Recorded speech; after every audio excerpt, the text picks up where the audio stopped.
is perhaps one of the most well-known epidemiologists, clinician endocrinologists in Latin America. And he has been involved with multiple guidelines. He also worked with the World Health Organization. He has been the leader from the Latin American Diabetes Association for many years. So welcome, Pablo. Thank you. Thank you, Guillermo. And the other speakers there is Ketan Dhatarya. He's a very close friend of mine. He's perhaps the most productive young faculty that I've met. He's not young anymore, but he's full professor now. He's at the UK. And he has been the lead author for most of the inpatient, everything related to diabetes in the hospital, everything related to diabetes in the hospital setting. In addition, he works very, very close with all of the guidelines in the UK. Welcome, Ketan. And Thanks, I had Guillermo. the pleasure to write several papers with him, and we are reviewing the DKA guideline for the American Diabetes Association. So he's just so prolific and so productive. And with me, we're going to have Anoop Misra, that we just presented the previous lectures and is very well known to all of you. I don't know if you would like to introduce you to the two speakers that we have here. No, I'm a clinician. My research interest is in diabetes, metabolic syndrome, and we were the first one from India to make guidelines as far as obesity is concerned.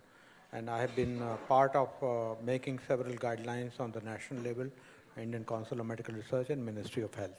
Thank you. Yeah, so Anoop, we have been listening to many lectures during the last couple of days here about guidelines, recommendations from the ADA, the American College, the UK. I mean, do we really need so many of these guidelines? I mean, there are so many guidelines around. Do you have any in particular that you follow, you think is more real, down to earth, or they're all the same? Thank you. I think this is a very important meeting, and your question is very pertinent. So let's trace back the following the guideline as far as India is concerned for the last 30 years. So if you look at 1990 to 2000, India did not have any sort of guidelines. And so everybody was looking forward to ADA guidelines. That was the only guideline at that point of time. And What? Don't disturb that. Who is disturbing? No, that you just keep quiet, okay? That display will go off. It won't go. You just keep quiet. Don't you worry, Ketan and Pablo. yeah.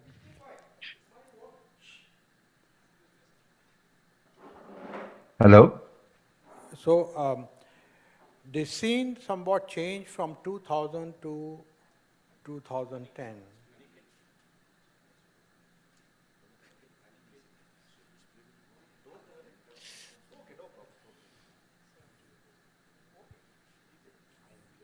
We got a little entertainment here. We are having a 1 minute pause. Sorry for that.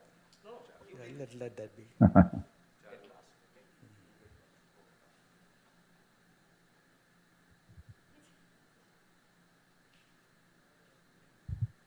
Keep going. Okay.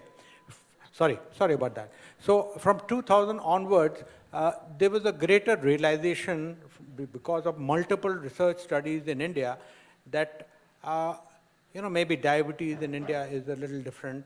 Our body composition is a little different, and so on. So the people started to look inwards towards our own data and making some guidelines. At this time, Indian agencies, health agencies, Indian Council of Medical Research also started making guidelines for diabetes, and some guidelines were made for obesity. So the following of some Indian guidelines started from 2010 onwards. But if you look at the overall perspective and from general practitioner's perspective, it is the ADA guidelines which are still being followed by most of the people. And even when an Indian researcher speaks about his research, there is always at the back of mind ADA guidelines. Somewhere there are other guidelines also, and people are realizing about the NICE guideline, the IDF guideline, and to some extent Canadian and Australian guidelines also. But largely ADA, and we are, as far as obesity is concerned, we are following our own guidelines at this point of time. So Ketan, today we review the NICE guidelines that recommend the metformin SGLT2s, and they're ignoring the GLP-1, they're ignoring other drugs. Would you like to comment about the UK guidelines regarding to diabetes care? Okay, so the difference is that yes, you're absolutely right. Thanks, Guillermo. So what's happened is that the way that NICE works is that it uses the published data, but in addition, it uses health economic analyses. And so what they did for this update of the NICE NG28 that was published in March of this year is that they looked at the health economic analysis based for the GLP-1 analogs, and they decided that they were not cost effective to use. They ignored the cardiovascular benefits and the weight and all the other things that we know about. But the problem was that the analysis that NICE did was unfortunately flawed. We know that because when it's all published in the public data. So, for example, they assumed that subcutaneous semaglutide was used daily. And of course, we know that that's wrong. So the numbers that they plugged in to their health economic calculator was incorrect. So there's been a huge amount of pushback to NICE. Now, every specialist diabetes doctor that I speak to says, NICE is great, it's very nice, it does a good job, but actually they've got it wrong. And so we're going to continue using GLP-1 analogs because of the cardiovascular benefit that we know is out there. We are bound almost, we're not bound, but that NICE is almost law for us. So we have to try and follow it as much as we can, but we are allowed to, because they're guidelines, they're not tramlines, so we are allowed to work outside, especially, diabetes specialists. The problem comes when general practitioners are looking for advice on what to do, and they see NICE says, don't use GLP-1s, and so they'll say, we won't want to use them. So we have to then overcome that mistake that NICE has made. The other issue that you mentioned there is obviously moving the SGLT2s up to co-first line with metformin in those people who have got established cardiac or heart failure, so cardiac disease or heart failure or CKD, or in those people who've got high cardiovascular risk. And so they deem high cardiovascular risk to those people who plug into a risk calculator, which some of you may have heard of, called the Q-Risk-3 calculator. So if your risk is above 10%, then you are deemed to be at high risk, and you'd go on to a SGLT2 straight away. I think that aspect of NICE in moving the SGLT2s up to co-first line with metformin is probably a good thing, but their lack of inclusion of GLP-1 is definitely a bad thing. Yeah, we're coming back to you, Ketan, but now, Pablo, I know you led the Latin American Diabetes Association guidelines, and I heard that you guys are working on the new guidelines coming up. Can you tell us, what is your perspective of Latin America relating to cost, new drugs, and what are you guys going to recommend? Thank you, Guillermo, and thank you for letting me join you in this very interesting discussion. We in Latin America, as I suppose in many other parts of the world, we are worried about the fact that almost 80% or more of the type 2 people with type 2 diabetes are taken care of by GPs. And in a very difficult condition where they have lots of patients with different pathologies, and they have very little time take care of them, like maybe sometimes the visits last like 10 minutes or up to maybe 15 minutes. In many places with very little resources and the patients have to pay their medicines out of their pockets. And in those conditions, we need a guideline that will tell them what's the most practical and direct way to treat the patients, avoiding too many options based on whether they have a cardiovascular disease, whether they have a renal disease, because we've calculated that no more or even less than 20% of the patients have these complications.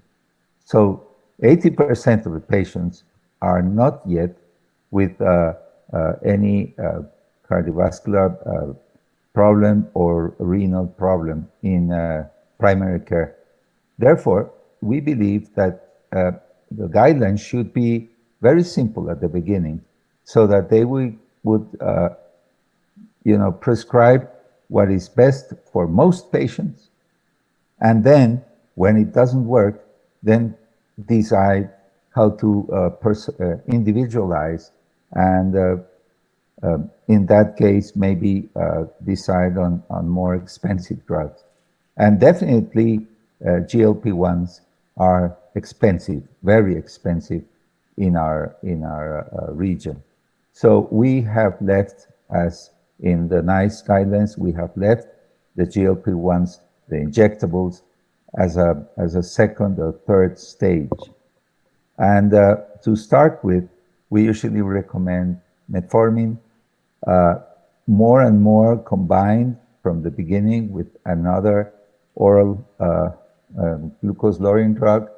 The preferred glucose-lowering drug we recommend is DPP-4, because we know that DPP-4 inhibitors, because we know that most of those patients do not have a very high risk of cardiovascular disease when the GP sees them for the first time.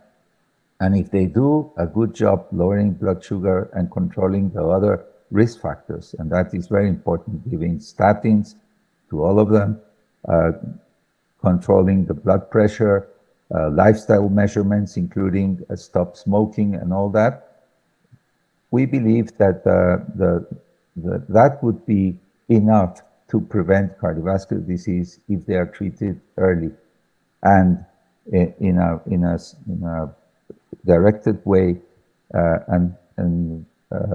We believe that many choices may create confusion, and I would dare say may lead to inertia. Thank you, Pablo. And interesting, in the United States, if despite the guidelines recommendation, if you look at the medication utilization, metformin is number one. About 68% of the patients with type 2 diabetes are on metformin. Then second in line, it comes sulfonylureas. And about 28% are on sulfonylureas. So the most common combination is metformin, sulfonylureas, and then it comes insulin. And then down, insulin is about 25, 26%. It comes DPP-4 about 12, 14%. And I guess it would be the same here in India. The primary care are going from metformin sulfonylurea combination and not going through more safe medications. Thank you. Well, this certainly is the scenario in India, but things are changing fast. So the two things have occurred. One is the sitagliptin and vildagliptin both have gone out of patent. So there are 60 to 70 brands of each drug are available, and very cheap too. So that is number one. And the second thing is Forxiga, dapagliflozin also went out of patent, and there are number of the drugs available with different names. Dapagliflozin is now available in a cheaper, so much cheaper than earlier. So what is happening is while largely rural and semi-urban based Indian practitioners are using sulfonylurea, metformin as the first line of therapy, and maybe sometimes using pioglitazone also, but increasingly now using DPP-4 inhibitor and even SGLT2. There are market forces also here. If there are 60 companies telling you that this is good, then somewhere down the line somebody believes that that is good. So lots of market forces, and there is a changing behavior, and SGLT2 inhibitors are rapidly coming up right after metformin as the second line therapy, sometimes inappropriately also so. But that is the kind of dynamics that we are seeing in Indian market. So before we open up for discussion here for question and answer from the public, the first SGLT2 approved in the market by the FDA was canagliflozin. And it was going to go out of patent next year in 2023-24. But I just looked at this before I started this symposium. And now canagliflozin patent has been extended to 2033. So 10 more years. And you know why? It's because they say I have cardiovascular protection. So for glucose, they will have lost the patent in a couple of years. DAPA will have lost the patent in 2024. But now all of these companies, because of the cardiovascular outcome trial, they're saying, I am cardiovascular protected. Would that be important in the UK, the matter of if it's approved or not by the European Agency of Medication? So in terms of patent extension, it may be, because obviously the companies, their main concern is making sure their bottom line and their shareholders get the maximum. I think that we know that other drugs are going to come off patent. So you're right, liraglutide loses its patent, I think, next year. So that will be generic as well. And so there will be cheaper options. And so the question then is will the guidelines change dependent on the cost rather than the clinical benefit? So to me, I think that they may do, because the ADA EASD guidance has this big section on where cost is important, and it just limits you to sulfonylureas and pioglitazone. But if we've got DPP-4s, if we've got a GLP-1 analog which is generic, then they will fall into the cost columns, and therefore the guidelines may change specifically for that. And I completely agree with Pablo. When you have to pay for your own prescriptions, you want to go for a cheaper option. But if you have an option which has got cardiovascular benefit and renal benefit and so on, then why not use those? And so therefore there may be a rejiggling of the order once those drugs become more available. And let me ask you, before Pablo, I'm going to give you the microphone now. Specifically for that, and I completely agree with Pablo. When you have to pay for your own prescriptions, I can hear myself. I know. Pablo, if all the medications, if the American College of Endocrinology have their guidelines, and they do not take in consideration cost, they just take in consideration efficacy and safety of the different medications. So that would not apply in Latin America, but I would like you to comment about if medication will not, if cost will not be a factor, should the guidelines will be different, or what is your point of view about that? Well, thank you, Guillermo. Actually, in Colombia, where I live and work, we have global coverage. So the drugs are, the cost is not an issue for the patient. It's an issue for the government, obviously, but not for the patient. And still, we believe that GLP-1s are too expensive, and that and also patients do not adhere to the GLP-1 for a long time. That's an issue. So we prefer to leave them for the obese people. On the other hand, the availability of metformin with DPP-4 and nowadays also with SGLT1 in a combination in one single pill makes it better from the point of view of adherence. So that has favored these combinations. And SUs, because of the the price is quite similar nowadays, have become less and less used. We had the same situation as in India, but now it's changing very quickly, as was mentioned before. But one concern that I do have, and we did discuss when we made the Latin American guidance, is that I think that SGLT2s are very good drugs, are cardiovascularly effective in protecting against hospitalization for heart failure, and also in secondary prevention, although cardiologists don't believe in dividing this like that.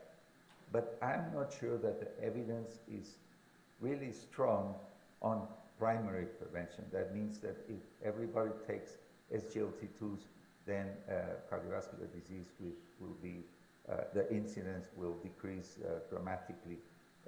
This hasn't been fully proved.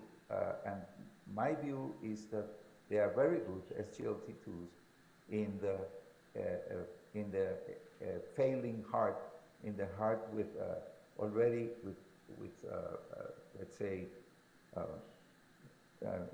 diseased heart, but not as they are not good drugs for preventing the heart preventing coronary disease. And that's why I said that we don't think that they should be used, thinking that because of that they will work like a statin, so to speak. So, Dr. Misra, when I went to medical school and during the last 20 years, I've heard that, diabetes is a cardiovascular equivalent, like you will have a heart attack. So half of the people already have coronary heart disease or ischemic heart disease at diagnosis or shortly after that. So would that contradict what Dr. Ashner is saying? Would you consider drugs that are cardiovascular protective or effective from the beginning, or do you have to wait until they have evidence, clinical evidence of having cardiovascular disease or renal disease?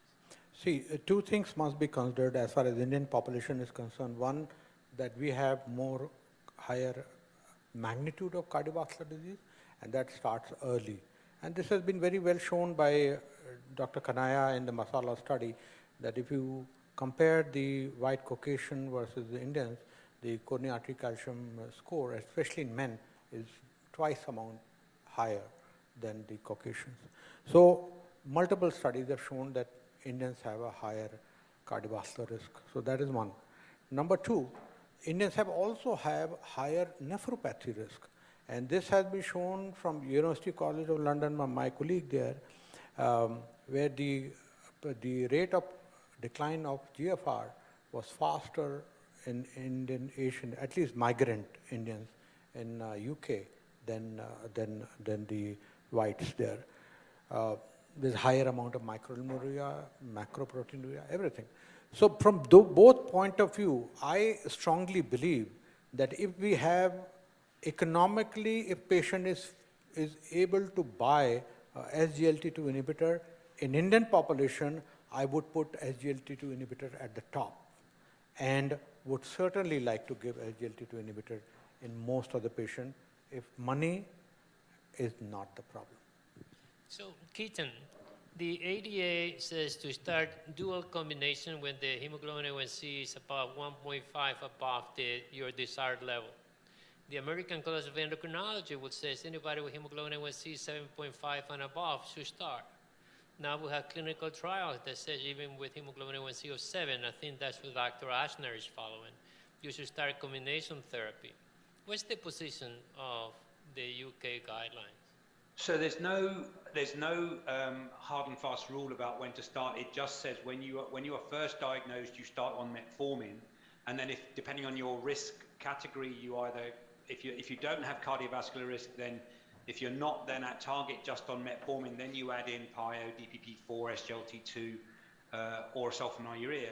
But if you are in that high risk category or have got established cardiovascular disease, then you would co-prescribe metformin and SGLT2 regardless of HbA1c. So even if you had an HbA1c of 6.7, so 50 millimoles per mole, 52 millimoles per mole, you would still be starting on both agents.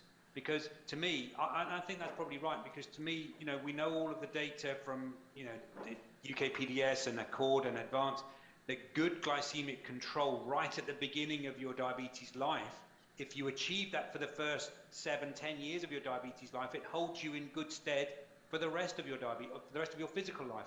So to me, I don't think it makes much sense to say, okay, start on one drug, let you drift a little bit, and then we'll bring you down and let you drift a little bit, when you have the option of hitting them hard and keeping them well controlled for the first 10 years. So certainly many of my colleagues try to do that. It's more difficult in primary care, where the vast majority of people are seen, because as Pablo said, people are seen once a year maybe for 10 or 15 minutes, and you see a nurse or a different nurse, and your HbA1c rises, I'll come back next year, it's a bit high. And you go on holiday and you miss your appointment, it drifts up, okay, we'll try and bring it down now, and you've lost that attempt. So to me, being more aggressive right at the beginning and having a guidance that says, use whatever agents you can, is probably a good thing. The difficulty, of course, as we've all said, is the money. And often we all live in society where there is no money to spend now to save later. But ideally, if in an ideal world, we'd want to treat them aggressively right from the beginning. So let me open this symposium for any comments or questions from the audience. Please. And while somebody comes to the microphone, they have to come to the microphone, because if not, Ketan and Pablo will not be able to hear.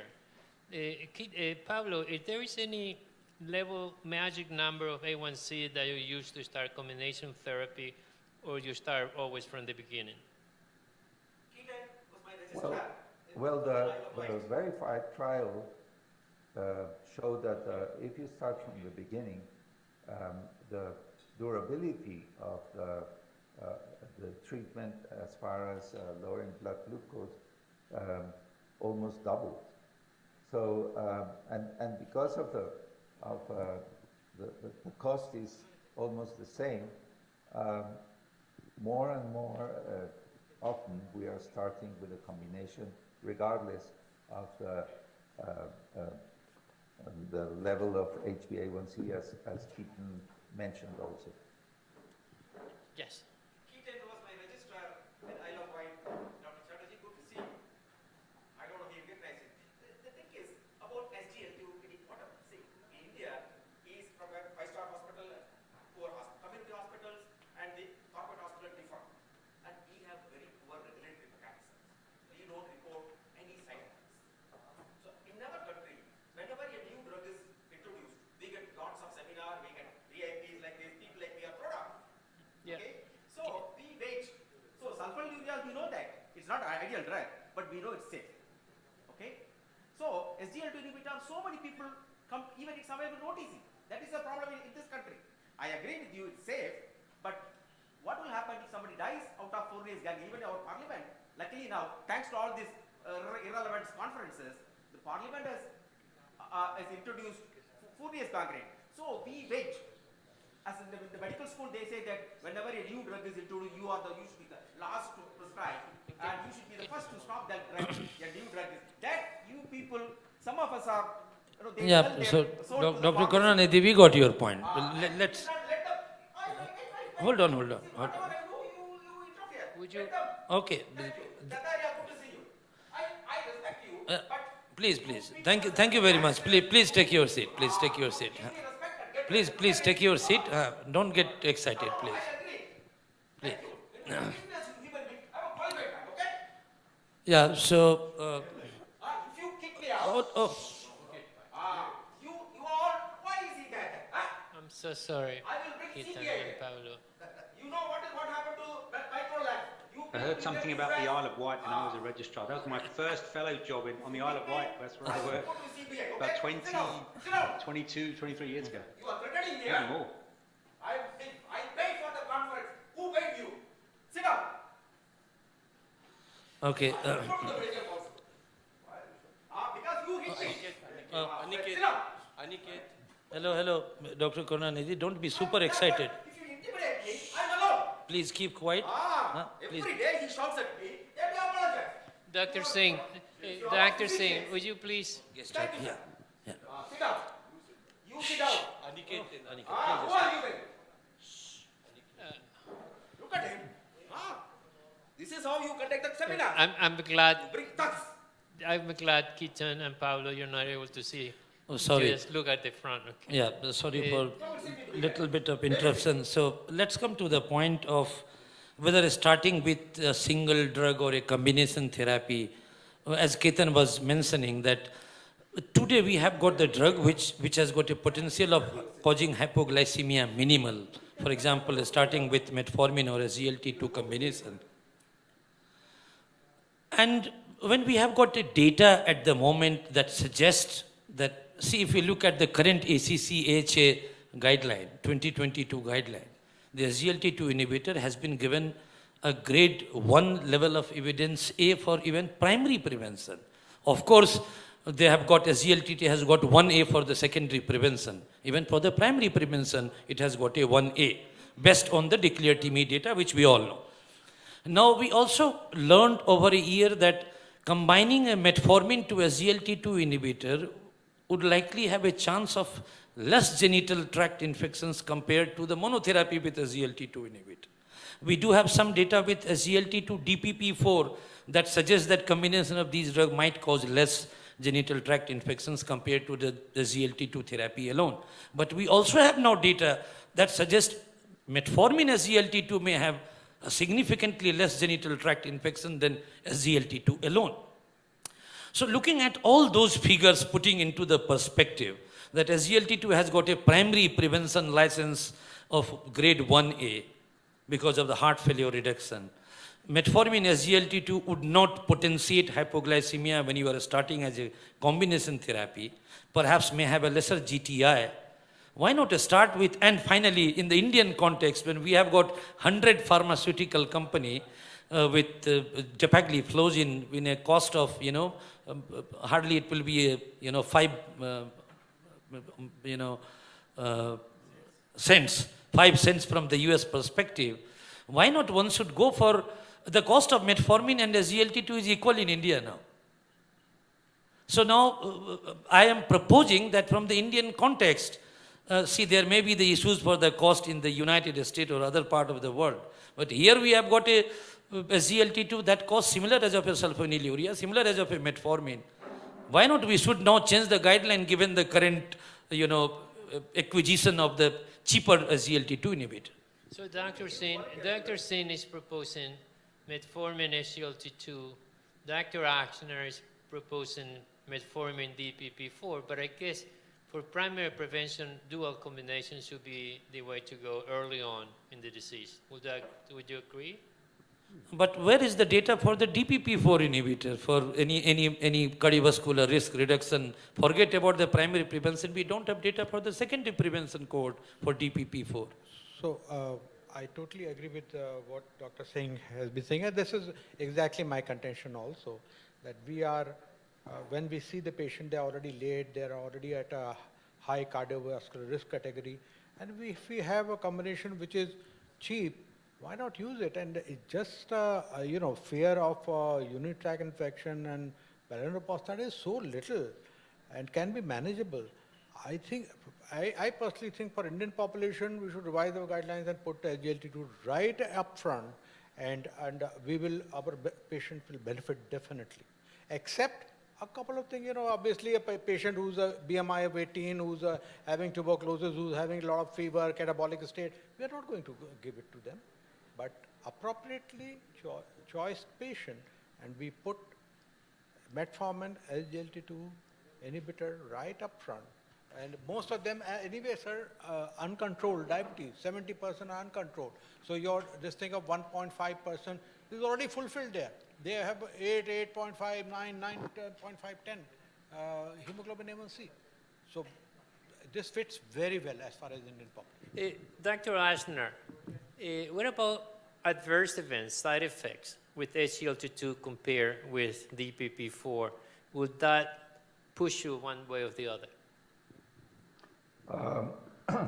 Well, first I would like to say that the option of metformin and SGLT2 is equally good. It will lower blood blood glucose equally effectively.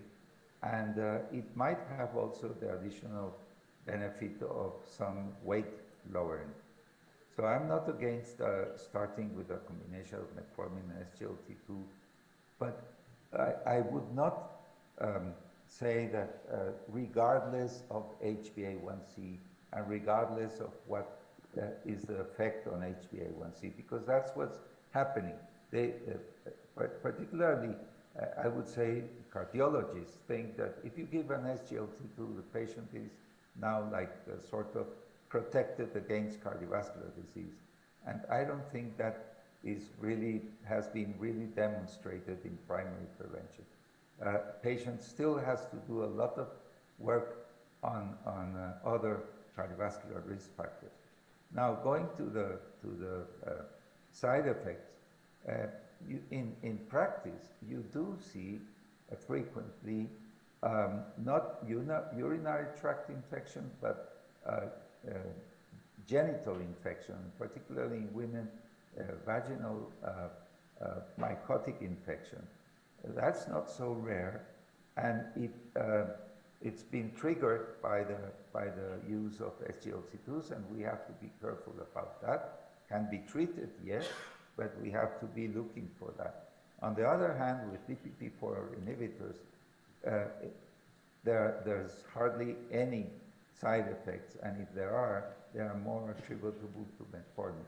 But again, I would say that as long as the primary care physician knows that he has, let's say, these two options, and he should start immediately with this combination using either DPP-4 or SGLT2, and then see how the patient does with that, that would avoid the inertia we are seeing now when you have to choose whether the patient has renal disease or cardiovascular disease, and try to look for that with special exams, and wait and perhaps losing focus on the fact that the patient needs early blood glucose control, as Ketan was also mentioned.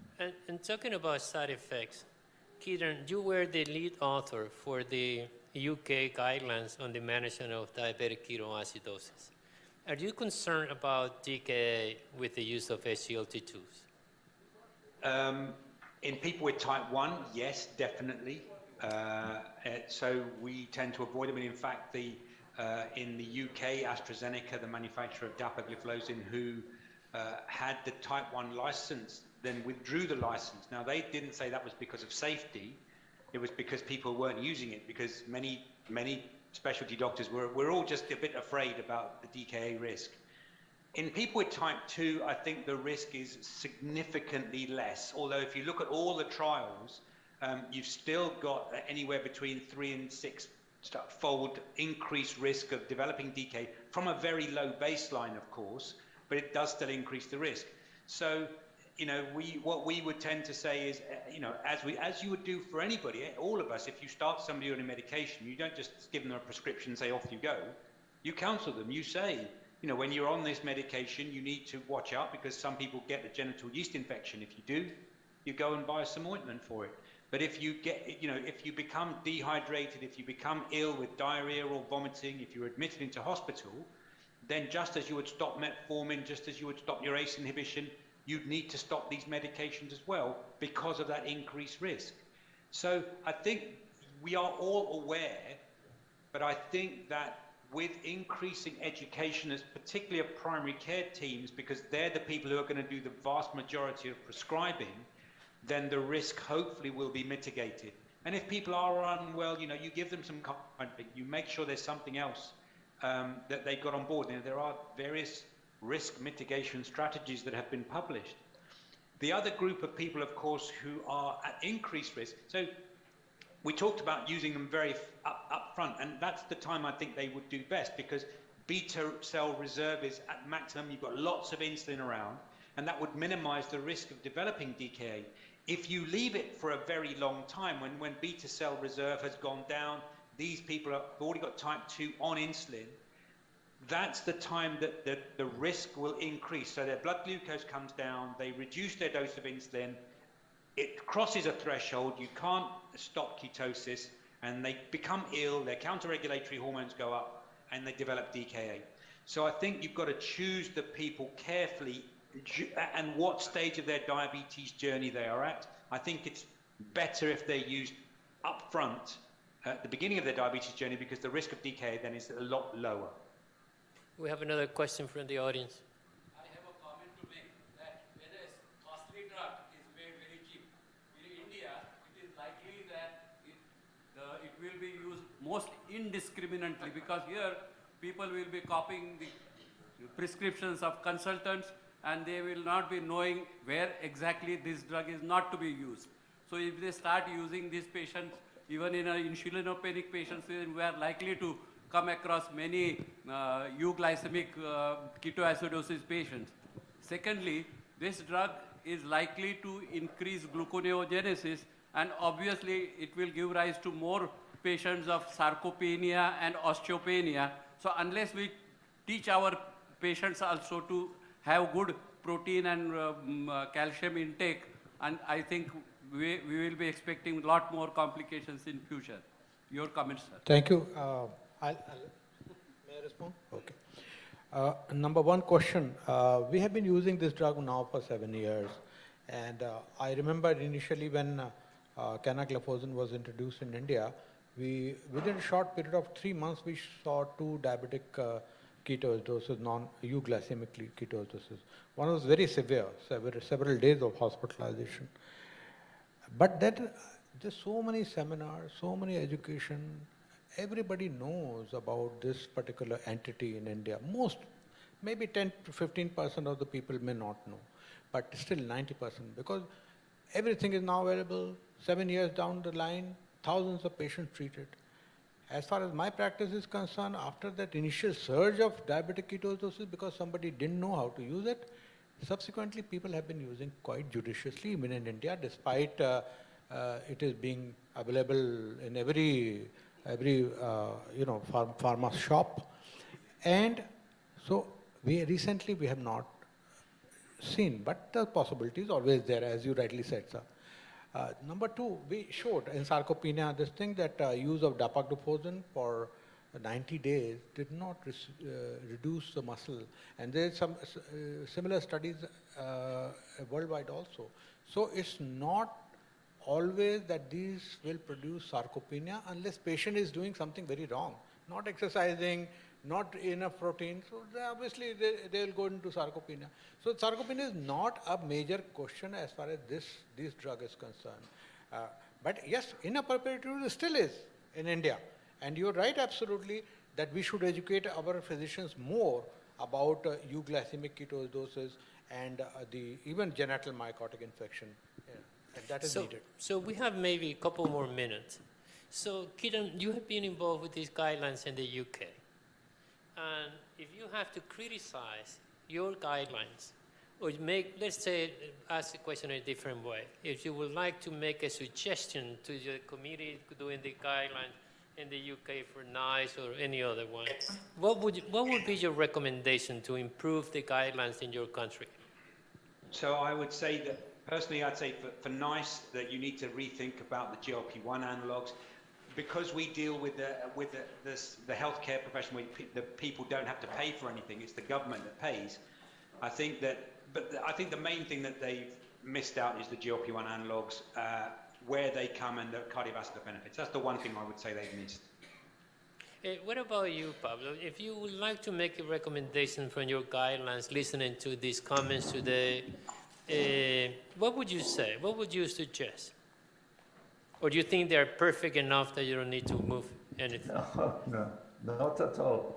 And I think that one thing we haven't discussed, obviously we don't have enough time to discuss, is the issue about weight. And I would really emphasize on trying that a patient will lose weight. I think the worst inertia we are having is patients staying obese or overweight and doing nothing about the weight. And in that case, GLP-1s would be the best option, particularly in those with BMIs above 30. So I would emphasize on that, the use of drugs that will help lowering weight. And again, evidence-proved GLP-1s that can achieve great weight loss, including, I don't know if tirzepatide will be too expensive, but that should be also included nowadays. And Dr. Misra, what would you recommend, for example, to the ADA? What needs to change on the ADA guidelines? You mentioned that's the one that people in India will follow most commonly. My thoughts I've already expressed. I think we should make SGLT2 inhibitors along with metformin as the number one, first-line drug, or metformin right after that SGLT2. But SGLT2 should remain retain a better place in the algorithm. And that would be our recommendation from India. Dr. Singh, would you like to comment on that? Yes, sir, fully agree. I just have a comment on DKA. I just wanted to, what the Ketan started with, and I will just carry forward a little bit on that particular issue somehow.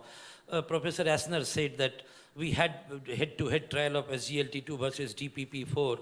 There was no ounce of increase in UTI with SGLT2 compared to DPP4. The only difference was increased genital infection. So it's pretty clear that the hype created around UTI with SGLT2 is not larger than what we found with DPP4 inhibitor. Number one.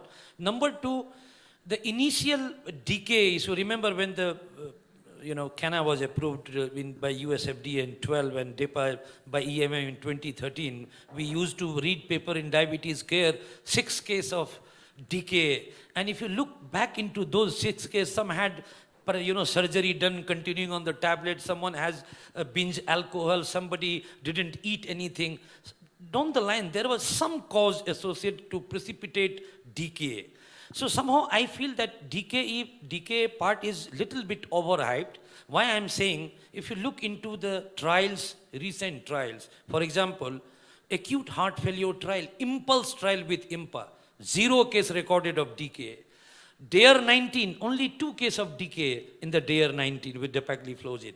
So somewhere we should be careful, we should be mindful about that. But somehow, decay issue is hyped or overexpressed. So, Declared no trial, increase in with decay. COVID-19, the dapagliflozin was... Yeah, that's what I said, sir. DARE 19. Yeah, there is none. Only 2 cases. It looked like the Dr. Ketan wanted to say something. Dhatarya is getting a heart attack, so go ahead. Yeah, and the reason is, and I have to disagree with you. I agree with the data that DARE has had 2, MPulse has almost nobody. But the problem is, what you need to remember is that the big cardiovascular outcome studies went on for 3-4 years. DARE 19 went on for 3 months, so the actual follow, and the sample size was pretty small compared to the thousands. So you could guarantee, even I could tell you, before they did the trial, that the number of DKA events they would see would be 0 or very small, because their sample size and length of follow-up was not the same, and therefore you cannot compare that data. So I have to disagree on that. Sorry, Ketan, I would argue on that. So let's look at the DECLARE-TIMI trial, the longest SGLT2 trials. There was no increase in DKA with dapagliflozin in DECLARE-TIMI. Right? So at the mean mean duration of 4.2 years, you don't have an increased proportion. Yeah, there was a numerical increase, but it wasn't a statistically significant. So this is, we can talk about this offline, but I could talk about this for a long time. So you also have to think about how DKA was diagnosed. Okay, what was the diagnostic criteria, and were they what you would normally use DKA to diagnose them with? And for some of these trials, they were not. And so, I don't think this is the time of the place to talk about it. But in DECLARE-TIMI, So Ketan... let me, Dr. Singh, if we're going to, I've been asked by the ADA to update the DKA guidelines. And of course, the previous one was done in 2009, so it's time to do it. And I do agree that it's a rare event, but there is no, we have 19 cases at Emory, at my hospital, with DKA in type 2s. That is usually, you're right, there's always a precipitating cause, where people has been, bariatric surgery is the number one. We learned to stop the SGLT2 3 or 4 days before, and mitigation has been suggested. So we have another speaker from, two more from the United States coming up. No, one from the United States, Amy Rothberg, who is an expert in obesity. She's at the University of Michigan. And then we have exercise and diabetes by Dr. Napoli from Rome, who is an extreme guy. Hey, I just wanted to say thank you for all of you to attending this session. Dr. Misra, thank you. And Ketan, Pablo, my buddies, thank you so much. Thank you, Dr. Alka. Come, I'll just make a comment. Because we are running short of time, I will